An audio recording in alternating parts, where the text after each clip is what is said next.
सर्वप्रथम आदरणीय साहेबांच्या जयंतीच्या निमित्ताने त्यांच्या स्मृतीला अभिवादन करून महाराष्ट्र राज्याचे सहज सरल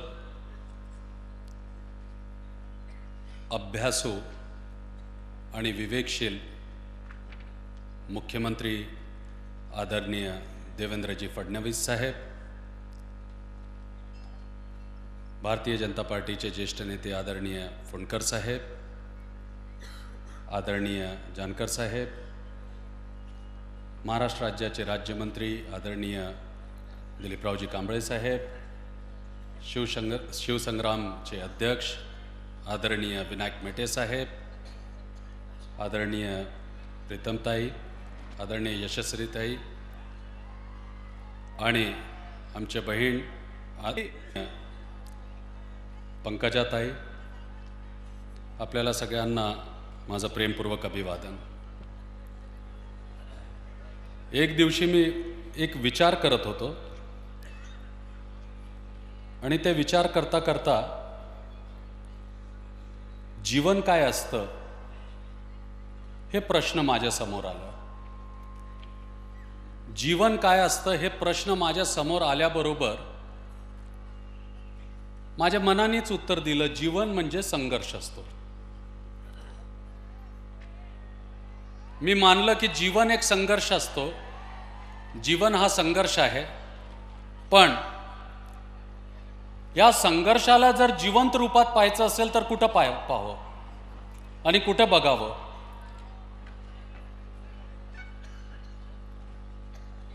काही दिवसानंतर मला मुंडे साहेब भेटले आणि मला जीवन हे जिवंत संघर्षाच्या रूपामध्ये दिसलं। मुंडे साहेबांची ओळख म्हटले तर जिवंत परिपूर्ण संघर्ष करणारं, खरं पुरुषार्थ असणारं, संयमित वागत असताना सहज राहून आपल्या कार्यामध्ये आक्रमकता ठेवणारं, मित्रांचा मित्र, भावंडांचा भावंड, माणसातली माणुसकीला जोपासणारा आणि माणुसकीला पूजणारा आणि माणुसकीचं मूर्तमंत उदाहरण म्हणजे मुंडे साहेब होते। खरं म्हटलं तर आज जिथे समाजामध्ये एक वेगळ्या प्रकारचा द्वंद्व आहे की धाकट्यांना वाटतं की थोरल्यांनी आपले उत्तरदायित्व पूर्ण करायला पाहिजे, थोरल्यांना वाटतं की धाकट्यांनी आपले कर्तव्य पार पाडायला पाहिजे। अशा वेळेला मुंडे साहेब एक असे व्यक्तिमत्व होते की कर्तव्य आणि उत्तरदायित्व म्हणजे तरुणाई आणि अनुभव हे एकत्र घेऊन कसं चालायचं आणि त्याच्यामधून समाजाला कसं सुधारित करायचं, समाजाला कसं संरक्षित करायचं, समाजाचा विकास कसा साधायचा। आदरणीय नामदेव शास्त्री महाराजांनी उल्लेख केला की साहेबांनी बरेच लोकांना मोठं केलं आणि मोठं झाल्यावर ते लोक निघून गेलेत, पण मला साहेबांचा एक अजून आठवतं, ज्यांना त्यांनी मोठं केलं त्यांच्यावरची माया पण कधी नाही केली। म्हणजे मुंडे साहेब असे व्यक्तिमत्व होते की कधी पाठीमागे पण कोणाबद्दल कधीही चुकून वाईट बोलायचे नाही आणि संबंधाला जगणारं, संबंधाची जाण असणारं, जे खरं नेतृत्वाचं लक्षण असायला पाहिजे, जे खरं नेतृत्वाचं गुण असायला पाहिजे, संबंधातून समाज कसं निर्माण करता येईल आणि त्या समाजासाठी काय राजकारण करता येईल हे जर शिकायचं असेल तर मुंडे साहेबांच्या व्यक्तिमत्वापासून शिकायला पाहिजे। आपण आता बोलले की वैजनाथ साखर कारखान्याची मोळी टाकताना साहेबांचा आणि माझा एक संवाद झाला होता पण ते संवाद एक अजून झाला होता, त्याच्यामध्ये आपल्याला लक्षात असेल साहेबांनी म्हटलं होतं की कधीही काही वेळ प्रसंग आला तरी भय्यू महाराज माझ्यासोबत राहणार, आणि मीही शब्द दिला होता, साहेब शेवटच्या श्वासापर्यंत मी आपलाच राहणार आहे. मनाला जिंकणारं, जे महाराजांनी सांगितलं हृदयामध्ये स्थान बनवणारं खरा आदर्श.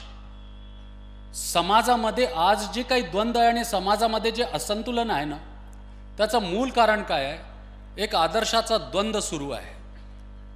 एकीकडं राजकारणामध्ये, धर्मकारणामध्ये, समाजकारणामध्ये तयार केले गेलेले आदर्श समोर येतात आहे. प्रचार प्रसाराचा माध्यमाचा उपयोग करून ज्यांचा राष्ट्रासाठी, समाजासाठी, माणुसकीसाठी काही योगदान नाही, असे माणसं आदर्श म्हणून भूषवतात, नेतृत्व म्हणून गाजवतात, पण जेव्हा देण्याची वेळ येते तेव्हा त्यांचं काही योगदान नसतो. एक असे आदर्श ज्यांच्याकडे संसाधनं तर पुरेसे आहेत पण देण्यासाठी विचार नाही, आणि दुसरं एक गोपीनाथ मुंडे साहेब सारखं एक आदर्श व्यक्तिमत्व ज्यांनी संघर्षातून विश्व निर्माण केलं आणि संसाधन नसताना आपले विचारांचं संसाधन हे समाज म्हणून निर्माण केलं, आणि हे समाज आज गोपीनाथ गडावर स्मारकासाठी इथे उभा आहे. त्यांना अभिष्ट चिंतन करण्यासाठी, त्यांना मानवंदन करण्यासाठी उभा आहे. बंधूंनो, ही वेळ बोलण्याची नाही, ही वेळ भाष्य करण्याची नाही, ही वेळ आहे आपले संवेदनाला वाटून घेण्याची. एक अशी संवेदनाची वाटून घेण्याची, जे काही अनुभव तुमचे आपल्याकडे आहेत, काही अनुभव माझ्याकडे आहेत. खरं म्हटलं तर मुंडे साहेब इतके वेगळे व्यक्तिमत्व होते की प्रत्येकाला मी इथे विचारलं तर प्रत्येकाचा अनुभव त्यांच्या बाबतीत वेगळंच असणार, आणि प्रत्येकाला एक तरी असा अनुभव असणार जे दुसऱ्याला नाही आहे. ह्याला खरं नेतृत्व म्हणतात. म्हणजे योग्य नेतृत्व कशाला म्हणतात?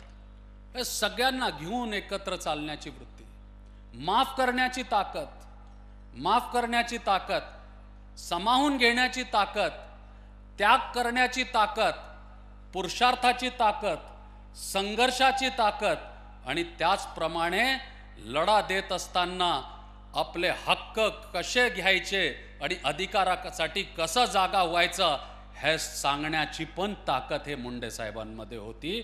म्हणून मुंडे साहेबांना जर खरं आज जयंतीच्या निमित्ताने आपल्याला स्मरण करायचं असेल तर मुंडे साहेबांचा व्यक्तित्व हे महाराष्ट्राच्या इतिहासामध्ये शेवटपर्यंत राहायला पाहिजे.